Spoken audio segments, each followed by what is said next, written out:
혹시 그 햄릿 증후군이라고 들어보셨나요? 햄릿 증후군. 햄릿 그러면 우리가 생각나는 대사가 있죠. 죽느냐 사느냐 그것이 문제로다. 이렇게 해야 될지 저렇게 해야 될지 뭘 선택해야 될지 잘 모르는 사람. 우리 다른 말로 뭐라 그러죠? 결정 장애. 햄릿 증후군이 그러한 사람을 얘기한다고 합니다.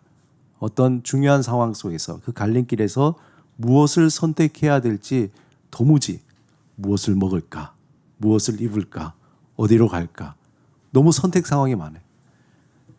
대부분 그런 분들이 어떠냐면은 가장 좋은 게 뭘까를 계속 고민하는 거예요. 그러다가 계속 고민하다가 결정을 못해.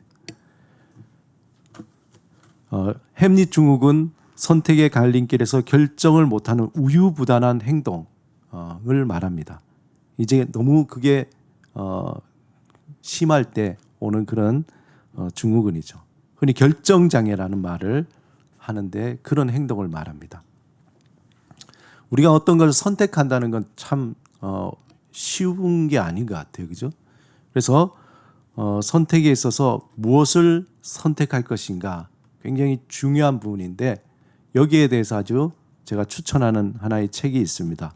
오래전에 나온 책인데 2012년도에 나온 책입니다. 저자는 콜롬비아 대학교의 이름이 독특한데 쉬나 아엔가라는 분인데 이분이 인도 사람이에요. 인도인인데 앞을 볼 수가 없습니다. 앞을 볼 수 없는 그분이 쓴 책 제목이 선택의 심리학이라는 책이에요. 여러분들 이제 검색하면 두 가지가 나옵니다.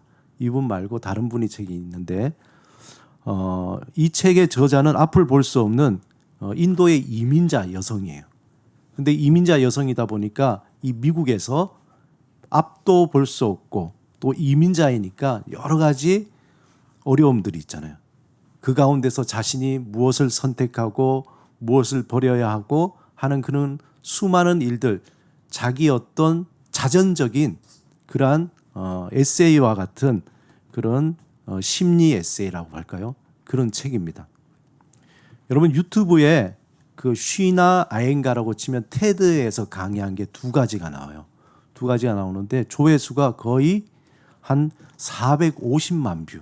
굉장히 인기 있는 그러한 강의입니다.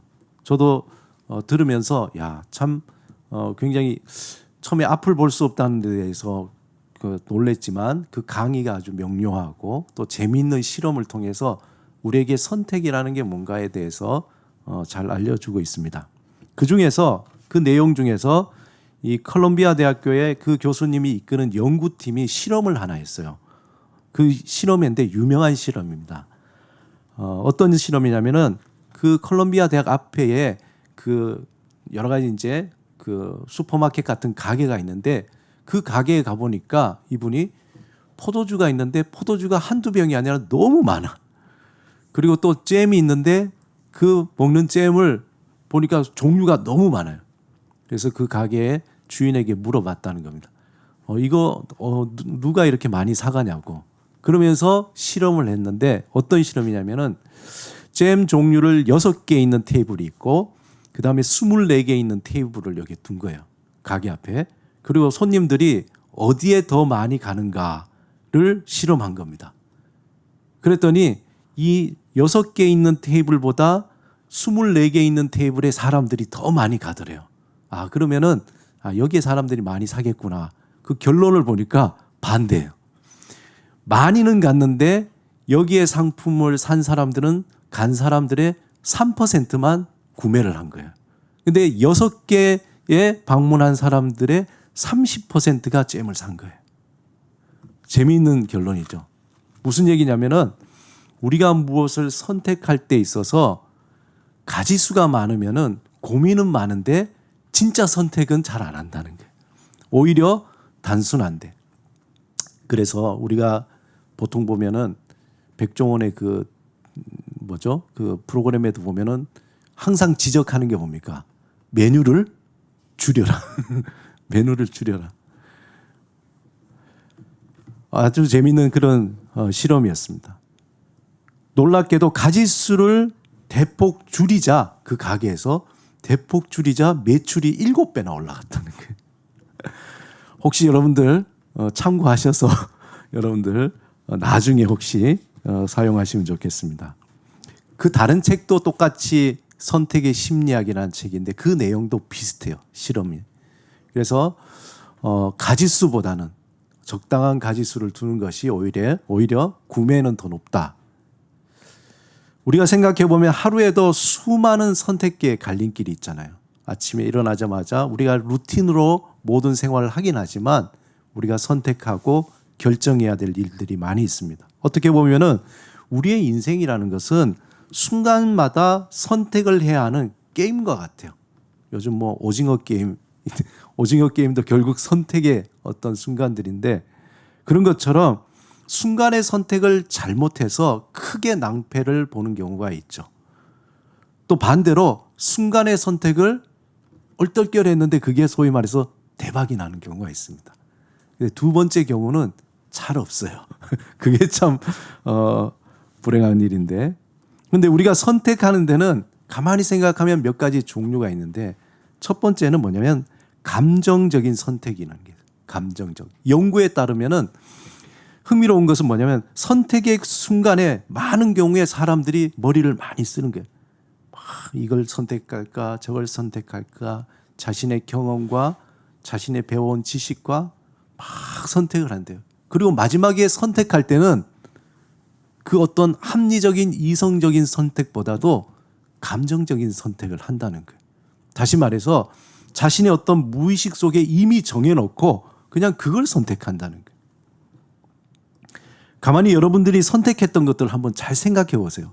여러분이 산 가구나 옷이나 아니면 여러 가지 등등등 여러분이 선택했던 뭐 여러 가지 상품들이나 결정들 보면은 자기 나름대로 굉장히 이성적으로 합리적으로 했다고 생각했는데 나중에 보니까 이성적인 합리적인 것보다 그냥 내 마음 깊은 곳에 좋은 걸 선택한 거예요. 대부분 남편이나 아내를 보면 그렇죠. 마음속에 막 내가 어떤 이상적인 걸 그리지만 결국 선택한 건 대부분이 우리 아빠 같은 사람, 우리 엄마 같은 사람 그렇게 선택한다는 거죠. 이러한 감정적인 선택과 달리 말 그대로 이성적이고 합리적인 선택이 있습니다. 그건 우리가 회사나 이런 데서 보면은 견적서를 받는다든지 그런 건 너무나 객관적으로 나오잖아요. 또 개인적으로도 그런 선택을 할 수가 있습니다. 그리고 한 가지는 믿음의 선택이라는 거예요. 이건 뭐냐면 사람마다 각자의 종교적 신념에 따라서 선택을 하는 거예요. 이게 굉장히 개인에 있어서는 중요한 문제죠. 매우 중요한 문제일수록 이성적인 선택 또는 감정적인 선택보다 믿음의 선택, 어떻게 보면 종교적인 선택을 한다는 거예요. 그래서 어떤 일을 앞두고 너무 중요한 일을 앞두고 사람들이 의아하게 뭘 갑니까? 점을 보러 가는 거예요. 용하다는 사람한테 가는 거예요. 종교적으로 볼 때, 신앙적으로 볼 때 목사님을 찾아간다든지 아니면 다른 사람. 어떤 회사에서는 사람을 뽑을 때 반드시 옆에다가 뭐 이렇게 용한 점쟁이를 두고 그 사람을 뽑는다. 왜 그렇습니까? 너무도 중요한데 이성적인 걸 뛰어넘어서 무엇인가를 의지하는 거죠. 그런 각자의 종교적으로 신뢰하는 사람들에 가서 조언을 구하는 믿음의 선택이 있다는 거예요. 오늘 본문은 우리가 너무나 잘 알고 또 암송하고 있는 구절입니다. 이 말씀은 예수를 믿는 가정에 마치 가훈과 같은 거죠. 그래서 항상 기뻐하라, 쉬지 말고 기도하라, 범사에 감사하라. 대부분 믿는 집에 가면 다 이런 게 하나씩 걸려져 있잖아요. 그래서 이 말씀을 보면서 그래 항상 기뻐해야지, 그래 쉬지 말고 기도해야지, 범사에 감사해야지 이런 마음을 가지고 다짐을 합니다. 그런데 이 말씀을 천천히 묵상하면은 좀 현실적이지 않는 같은 그런 느낌을 받아요. 왜냐하면은 우리의 삶이라는 것이 어디 항상 기뻐하는 일이 있습니까? 오히려 기뻐하는 일보다 항상 기뻐할 수 없는 상황, 그 상황이 더 많고 잠시라도 기도할 수 있는 시간보다도 기도할 수 없는 너무도 바쁜 시간이 우리의 현실인 거죠. 감사하기보다는 불평과 불만이 여기 턱 밑까지 차오르는 그런 상황이 더 많기 때문입니다. 그러므로 이 말씀은 현실성이 없는 교실에 걸려있는 저 교탁 위에 걸려있는 교훈처럼 그냥 그런 말씀, 나의 삶과는 너무나 동떨어져 있는 그런 말씀처럼 생각이 듭니다. 그런데 본문 16절 후반부에 보면은 이렇게 돼 있어요. 이것이 그리스도 예수 안에서 너희를 향하신 하나님의 뜻이다 라고 돼 있습니다.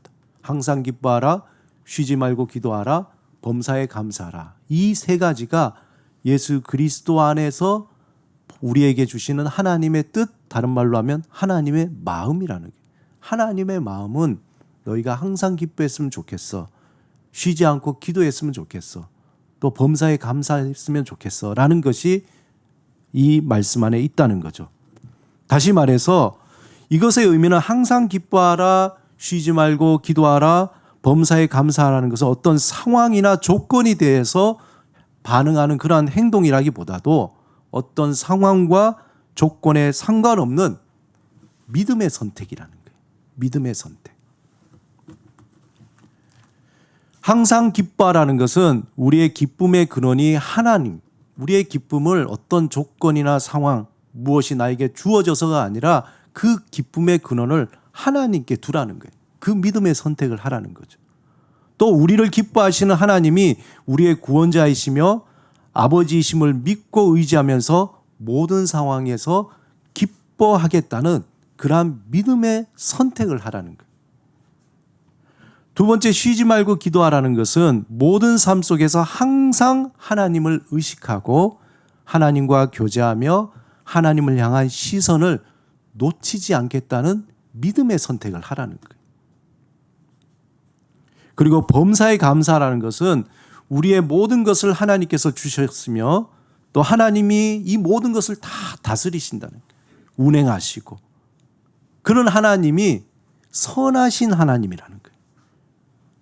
우리 어떤 상황이 나쁜 길로 또 우리가 예상치 않는 길로 갈 때에 불안해하잖아요. 그러나 그런 가운데에서도 우리를 다스리시고 우리를 이끄시는 하나님이 선하시기 때문에 분명히 하나님은 우리를 선한 길로 인도해 주실 거야 라고 믿고 그 믿음의 선택으로 감사하라는 거죠.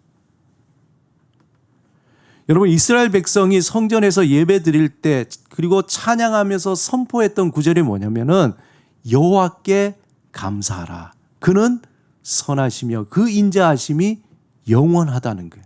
뭐죠? 여호와께 감사하라. 왜 감사하냐? 그분이 선하시다는 거예요. 우리를 이끄시는 분이 선하시기 때문에 때로는 오르막길, 때로는 험한 길, 때로는 푸른 초장 그렇게 이끄시지만 결국에는 어떤 길로 간다고요? 하나님은 선한 길로 우리를 이끌어 주실 거라고 그것을 믿는 거죠.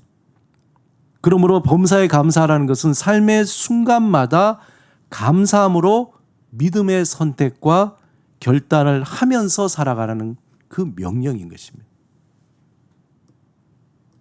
하지만 우리의 마음에 감사할 수 없는 상황이 더 많은 삶의 자리에서 이 감사를 강요하는 듯한 이 말씀이 사실은 우리 마음에 큰 부담으로 다가옵니다. 하나님이 우리에게 범사에 감사하라고 한 그 말씀은 사실 하나님을 위한 말씀이라기보다 실제로는 우리를 위한 말씀이에요. 우리가 하나님 감사합니다, 하나님 고맙습니다 하면은 하나님이 더 위대해지시고 하나님이 더 선해지시고 하나님이 더 대단해지시는 게 아니거든요. 없어도 하나님은 위대하시고 선하시고 더 놀라우신 분인 거예요. 하나님이 그렇게 기뻐하라, 기도하라, 그리고 범사에 감사하라고 한 것은 하나님을 위해서 주신 거라기보다도 우리 자신을 위해서 주신 거라는 거예요. 다시 말해서 모든 것이 부조리한 이 세상에서 하나님의 백성으로 살아가는 지혜는 감사하는 믿음의 선택에 있다는 거예요. 이 세상이 우리가 생각하는 것하고 전혀 다르게 돌아가잖아요. 너무 부조리하죠. 그런데 이 세상에서 살아갈 수 있는 믿음의 지혜, 그 지혜는 뭐냐? 감사하는 믿음을 선택하는 것이라는 거예요. 당연히 우리의 삶은 감사할 수 없는 불평과 불만이 가득할 수밖에 없는 상황 속에 있습니다.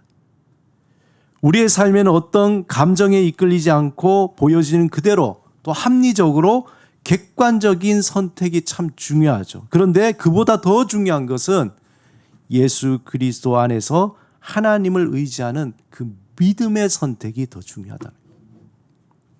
여러분, 마치 도미노 게임에서 하나를 톡 치면 어떻게, 그 다음이 톡 넘어가잖아요. 또 톡 넘어가잖아요. 그때에 무엇을 선택해서 넘어뜨리냐가 그 다음에 어떤 것으로 넘어지냐는 거죠. 우리는 불평과 불만을 선택해서 탁 밀어버릴 수 있어요. 그럼 어떻게 됩니까? 그 다음에 불평과 불만이 탁 밀려나는 거예요. 어떻게 되죠? 계속 우리의 삶의 순간순간마다 불평과 불만으로 쫙 밀고 나가게 됩니다. 그 선택의 순간에 하나님은 믿음으로 감사를 선택해서 넘기라는 거예요. 그것이 너희의 삶의 지혜라는 겁니다. 하루를 시작하고 살아가는 동안에 우리의 몸과 마음을 힘들게 하는 많은 일들이 우리의 발목을 잡습니다. 그렇잖아요. 오늘 하루 상쾌하게 한번 시작해볼까? 라고 생각하는 순간 가장 가까운 가족이나 동료가 모든 기분을 다 망쳐버리는 거죠. 우리가 경험하잖아요. 뭔가 좀 새롭게 하려고 그러면 전화가 와요. 그러면서 막 온갖 짜증나는 소리, 불평의 소리, 나를 화나게 하는 그런 것들로 망치게 합니다. 믿음으로 감사하며 무엇인가 하려고 할 때에 전혀 예상치도 못한 일로 인해서 감사는커녕 온갖 복잡한 생각과 감정으로 마음이 뒤죽박죽 만들어버립니다. 이러한 순간에 에이 하고 불평과 불만의 말을 선택할 수도 있지만 그 순간마다 믿음의 선택으로 이겨내라는 거죠. 감사로 이겨내라는 거예요. 감사합니다, 하나님. 오늘도 이렇게 요거 얻어 먹어서 감사합니다. 하나님, 오늘 아침에 기분 정말 안 좋게 해주셔서 감사합니다. 로 넘어가라는 거죠. 특별히 하루를 마치는 그 순간 크게 한숨을 내쉬면서 그래도 하나님께 감사합니다. 라고 믿음의 선택을 할 때에 모든 것이 다 감사로 마무리가 되는 거예요. 그게 지혜라는 거죠. 윌리엄 셰익스피어의 끝이 좋으면 다 좋아라는 희곡의 제목처럼 감사로 하루를 마칠 때에 우리의 불평과 불만으로 가득할 뻔한 하루의 모든 것들이 다 감사로 변하게 되는 것입니다. 이렇게 삶의 순간순간마다 감사의 패를 하나씩 하나씩 넘길 때에 마치 도미노 게임처럼 감사는 또 다른 감사를 만들어내서 실제적으로 우리의 삶이 어느 순간 감사의 열매로 맺히기 시작하는 거예요. 이것이 범사에 감사라는 하나님의 지혜인 거예요. 지혜. 처음에는 어색하지만 믿음의 선택으로 매 순간마다 감사할 때에 점점 감사의 근육이 넘어가요. 억지 춘향이 아니라 믿음의 선택인 거예요. 하나님이 선하시기에 그 하나님을 믿고 감사로 선택할 때에 그 근육이 우리 안에 점점 생겨나게 되고 나중에는 모든 것을 감사하는 삶으로 바꿔나가는 놀라운 능력이 우리 안에 만들어지게 되는 거예요. 그래서 그 근육이 강화되어서 어려운 상황을 이겨낼 뿐만 아니라 감사할 수 없는 상황을 감사로 만드는 놀라운 일들을 우리가 경험하게 되는 겁니다. 사랑하는 여러분, 다음 주는 우리가 추수감사절로 우리 교회가 정했습니다. 원래는 11월 달인데 우리 교회가 예전부터 10월 달 정했습니다. 지난해에 이어서 올해도 코로나19 팬데믹으로 참 쉬운 삶이 아닌 것 같아요. 우리의 마음에는 감사라는 그 글자가 점점점 흐려지고 있습니다. 이러한 때에 감사하는 믿음의 선택을 하는 결단이 필요합니다. 올해도 다음 주 우리 한 주간 지금까지 인도해 주시고 살게 하신 하나님께 감사를 드리는 그 시간이 됐으면 좋겠습니다. 이번 한 주간 여러분 한번 쫙 생각하시면서 한 해를 돌아볼 때에 그래도 하나님께서 우리에게 주신 여러 가지 감사의 조건들을 한번 묵상하시며 되새김질 하시기 바랍니다. 그 제목을 한번 찾아보시기 바랍니다. 또한 내가 감사해야 할 사람이 있다면 그 감사의 표현을 한번 해보시기 바랍니다. 뭐 대단한 것이 아니라 전화를 해서 올해 참 감사합니다. 오늘 함께 하셔서 감사합니다. 또 차 한 잔을 나누면서 감사의 표시를 할 수도 있습니다. 작지만 감사의 표현을 한번 해보시기 바랍니다. 우리 안에 새로운 마음이 생기는 거예요. 특별히 교회적으로 다음 주에 이 사회적 거리 기준의 그 하나에서 우리 그동안 만나지 못했던 분들 다 만나서 다음 주 예배 드리고 우리가 함께 식사도 나누고 밖에서 그리고 차도 한잔 하려고 생각하고 있습니다. 사랑하는 여러분, 날마다 우리를 도우시고 보호하시는 하나님, 그 선하신 하나님을 의지하고 믿음의 선택으로 감사의 패로 넘기시기 바랍니다. 감사가 또 감사를 마치 도미노 현상처럼 우리 안에서 작게 일어나서 그게 커지고 실질적으로 우리의 삶을 변화시키고 우리의 안 되는 일을 되게 만들고 우리의 삶을 변화시키는 일들이 여러분 안에 일어나리라 믿습니다. 그러한 믿음의 선택을 하시는 저와 여러분이 되시기를 주님의 이름으로 축원합니다. 기도하시겠습니다. 오늘 말씀을 생각하시면서 하나님, 그렇습니다. 믿음의 선택으로 감사하겠습니다. 한번 같이 침묵으로 기도드리겠습니다.